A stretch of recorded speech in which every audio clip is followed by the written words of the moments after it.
Last time we started section 2.5, implicit differentiation, and just to remind you what we were doing, what we have been doing up to this point is we would call explicit differentiation. We have y explicitly solved with x's on the right-hand side, y's on the left-hand side. We're able to take our derivative, and in particular, y is just y. It's not y squared or 2y or something like that, so it's very clean. And what we've encountered in this section is places where it's really not possible, either number one, not possible to solve it for y, or it's not simple or clean to solve it for y, or if we try to, it makes a really big mess. And so there are times when it's easier to actually work with implicit differentiation. The catch with implicit differentiation is that every time we do it, we have to remember that x and y are both variables. So we have to treat them both like variables. And when we're taking the derivative of y combined with anything else, there's always going to end up being a dy dx attached when we do the derivative of that component. So we had done a couple of examples last time, and I believe that we're on example 4. So with example 3, it's a good example. Let me just run through this one real quick, just to remind you where we were, because I suspect you haven't looked at it in a while. So on the left-hand side on number 3, you see that we have x squared and y squared, so they're multiplied by each other. So anytime we have that happening, it's a product rule. You also see that when we do take the derivative of the y squared, it will be 2y dy dx. So those are the pieces of information that I was describing earlier that happen, and we have to be aware of it. And then the problem always ends with, I didn't say this, but the problem always ends with solving for dy dx. Sometimes there's more than one dy dx. We have to collect them all on the same side and factor. Sometimes there's not. But any ways you look at it, you have to end up solving for dy dx on one side, and then the rest of everything's on the other side. And depending on the problem, it may involve x's and y's on the other side. Sometimes it doesn't, but it may.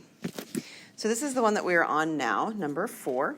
Derivative, finding the derivative of sine xy equals x squared minus 3. So on this one, what you'll see and remember is that there's an understood set of parentheses around the xy. It's both of them inside of they're both the angle, I could say it that way, inside of the trig function sine. So when we actually look at this one, we've got a chain rule. There's something going on inside of sine. Not only that, but the something that's going on inside of sine is a product, right? So we have a product inside of a chain, and all of this is going to be done implicitly because what's inside actually involves y. So we start with what's on the outside first, sine. What's the derivative of sine? Cosine.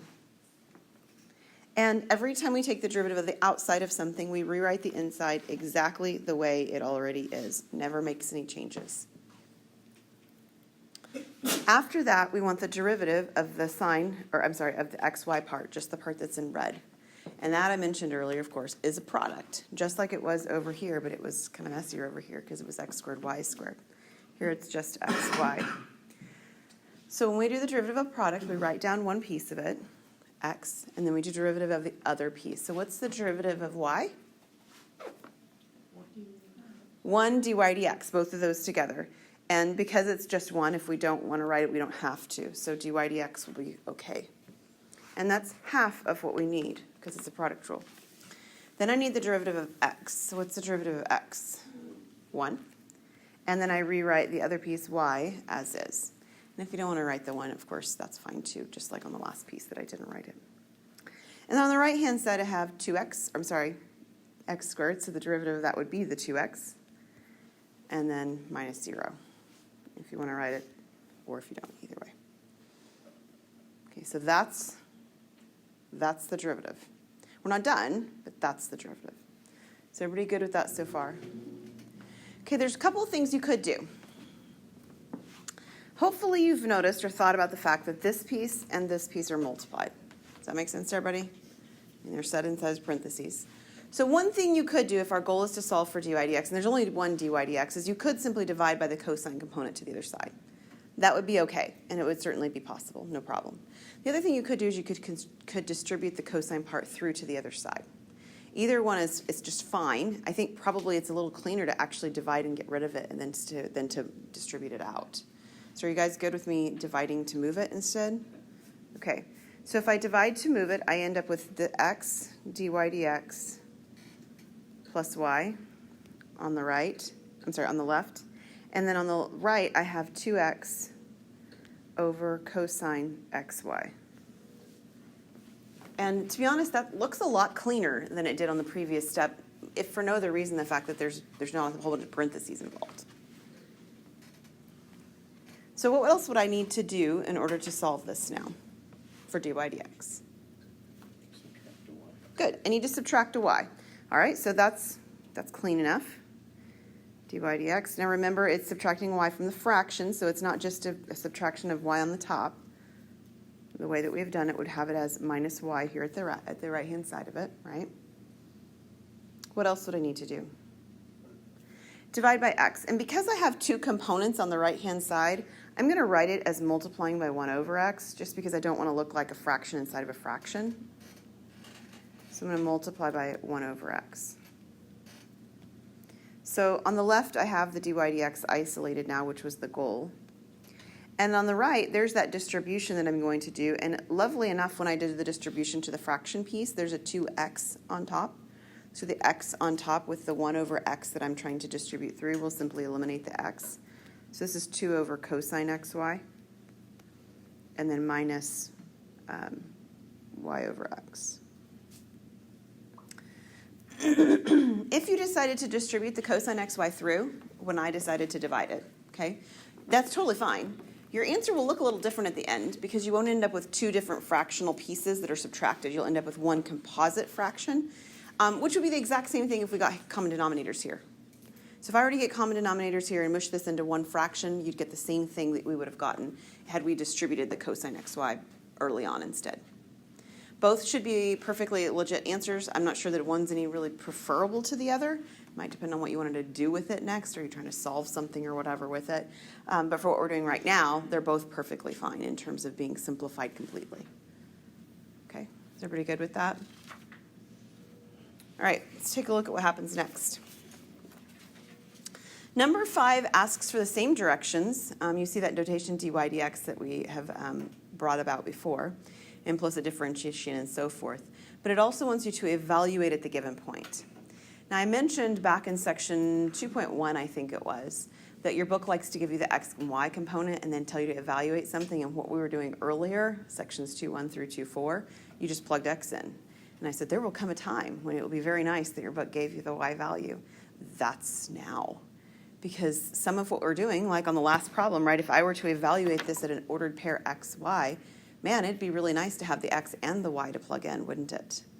And so that's what's going on in this particular problem, is that they actually give you both components. So the first part of the directions, of course, are just the same. We're going to find dy dx. And then the second part of this directions are that we're going to evaluate it at a specific location. So our images that we're getting, I haven't really talked too much about that, but some of these images are not functions, right? So like if you think about a circle, or you know what, we had a hyperbola earlier on. Let me go back to that one. This one is the hyperbola. Forgive me for not remembering if it opens like this or if it opens up and down. I don't know, and I don't really care. No matter which way I open it, it's not a function. If you remember functions, they have to pass the vertical line test, and this does not pass the vertical line test, nor does this.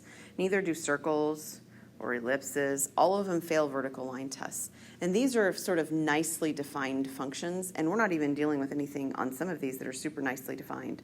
Right? They're messy, x squared times y squared sine of xy. These aren't functions, all right? So when we're looking at the curvature of a particular location, we sometimes actually need to know the x and y component to even make sense of it, because there may be more than one point that has the same x component, right? And so that's another reason why your book is giving you both the x and the y component that you need for a particular evaluation location. All right, so implicit differentiation. On the left-hand side, I've got x cosine y. So what rules are you seeing that you're going to have to use here?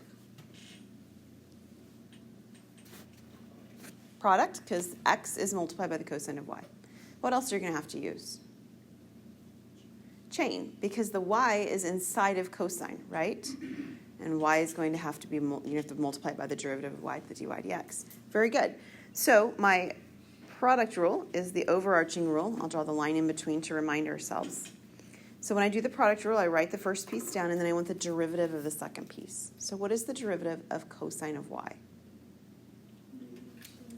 Okay, I'm going to put the negative in front of my x, so negative sine of y. And then that chain rule pops up because we need the derivative of y, which is dy dx, right? And then I've got addition. What's the derivative of x? 1. And then I have cosine of y. And then on the right-hand side, the derivative of 1 is 0. It's actually really common once you do all the hard stuff that people sometimes just write the 1 down. So be careful not to do that. You want to make sure that you're getting all the derivatives of all the pieces. And actually, if you want, at this point, you could actually evaluate the function and go from there, right? This does say to find dy dx, so I'm going to assume that if you were looking at this like on WebAssign, there might be a place where it actually wants you to plug in dy dx equals and then plug in the evaluation point. So we'll go ahead and solve for that. But if it didn't have a place for you to find out what is dy dx, like in its generic form, I guess, or whatever, you could actually evaluate and plug in your x's and your y's right here. That would be an option.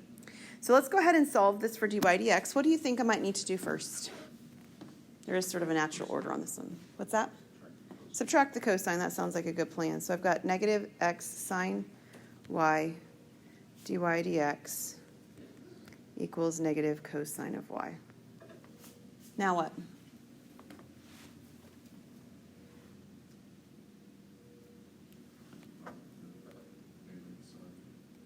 Divide negative x sine y on both sides.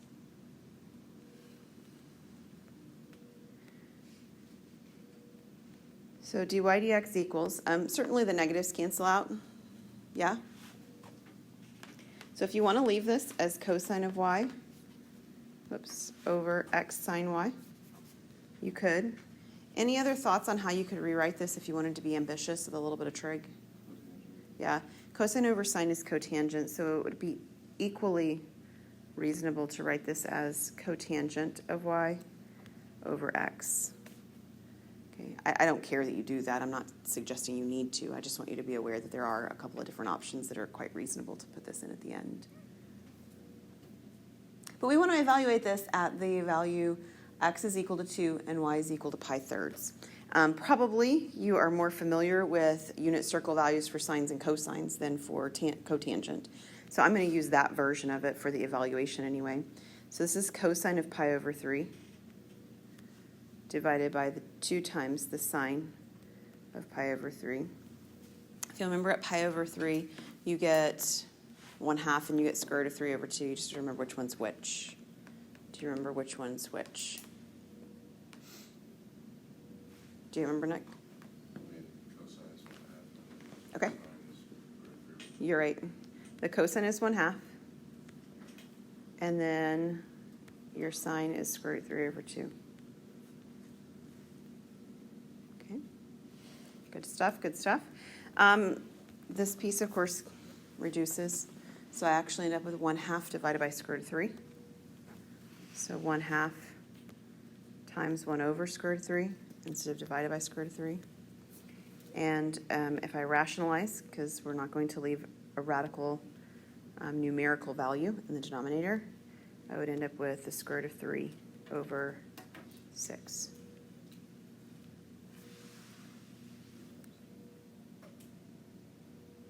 Is that okay? Is it the 3 times 3? Yes, square root of 3 times square root of 3 would be 3. And there's a 2 right here from before. Is that okay? You're not sure? There was a 1/2 that came about right here. I trust you. Well, I want to make sure you know where it came from. I don't really want you to trust me on this one. Yeah, the 1/2 was from the numerator, and then the square root of 3 came from me multiplying by the reciprocal right here. So instead of division, I multiplied by the reciprocal, and then I did a conjugate. That's what I did, or rationalized, yeah. All right, so we get square root of 3 over 6. It's good? Good deal. All right, let's take it a step further.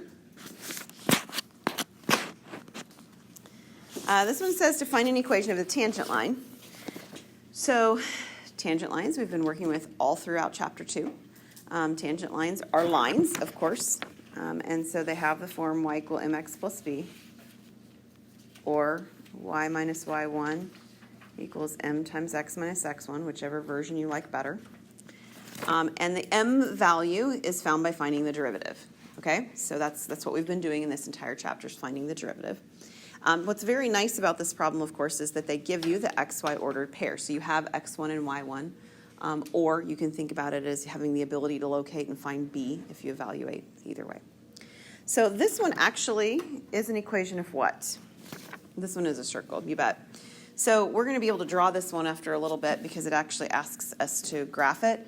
The problem is that it's very, it's kind of messy to graph things that aren't functions in your calculator. There are calculators that graph non-function types of graphs much easier than this one does. And so this one's being asked specifically for you to use because it's something that you have a little bit of a reference point for because it's a circle. So we'll remind you about those pieces of a circle when I get to the graphing part of this. But for now, we're going to find the derivative. So if you wish, you could actually square each of these out and clean them up first. But to be honest, finding the derivative when there's squares involved is not that messy. So it's probably less work to just start in and find the derivative than it is to clean up any algebra on this particular one.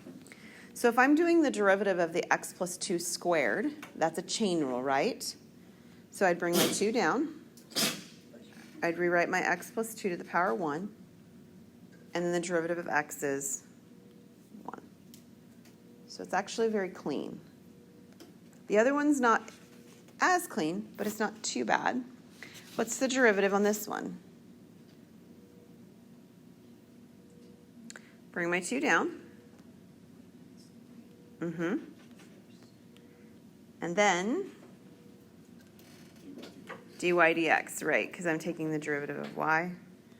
And the derivative of 37 is 0. Exactly. So if you want here, I mean, the whole goal here is not really to find dy dx. That is in no way, shape, or form part of my directions, right? It's to find a tangent line. So this would be a good place where you can just plug in the values that you're given if you would like. So that's what I'm going to do on this one. I have 2 times, and x is 4, right? Yep, 4, so this is 4 plus 2. Plus 2 times, and y is 1, right? Yes. 1 minus 3. And then I have dy dx equals 0.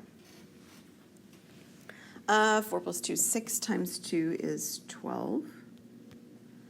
And then, let's see, I have 1 minus 3 is negative 2 times 2 is negative 4. Dy dx equals 0. Don't rush through and subtract the 12 and the 4. That would not be okay, right? Little things catch everybody at times, so it's not unreasonable to think that some of you might just accidentally just move right through real quick. However, the 4 is multiplied by the dy dx, so what would we do next? Move the 12 and then divide by the negative 4. Right, so if I move the 12, I would have negative 12, and then I divide by negative 4. I would end up with a slope of 3. So I have a slope of 3. Hang on.